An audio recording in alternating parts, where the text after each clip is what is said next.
Salom azizlarim, hurmatli, bitta расклад qilsak. К чему нас ведут? Либо поток. Biz qayerga qarab ketmoqdamiz? Ko'ramiz. Muhabbat sari ketmoqdamiz. Bizni muhabbat sari boshlashmoqda. Ko'ramiz. Kuchimiz sari, kuchimizni tan olish sari ketmoqdamiz.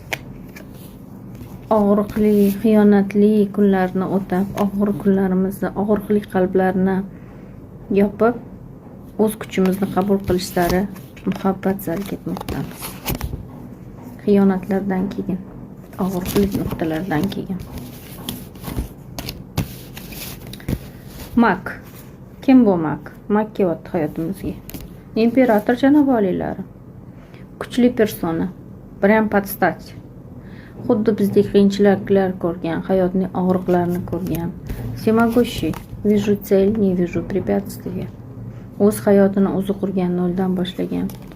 Прям подстать. Решенияларni, o'tkir решенияларni, o'tkir решительный mужчина.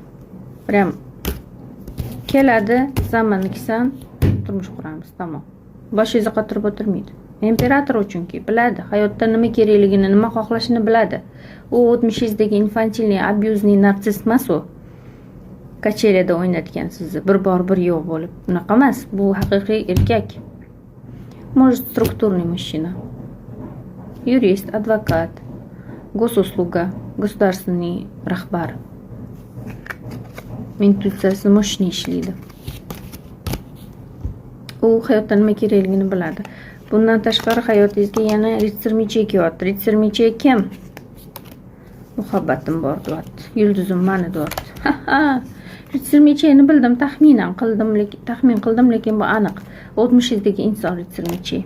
Men muhabbatliman, pulni sovg'a qilaman deyapti, lekin bilmadim. Undan tashqari ritsar pentakli ham kelyapti hayotingizga. U lekin puldor mashina. Mana. Klassifikatsiyasi. Vыбор bo'ladi hayotingizda. Uzoq o'ylaysiz, qaysi birini tanlashni bilmaysiz.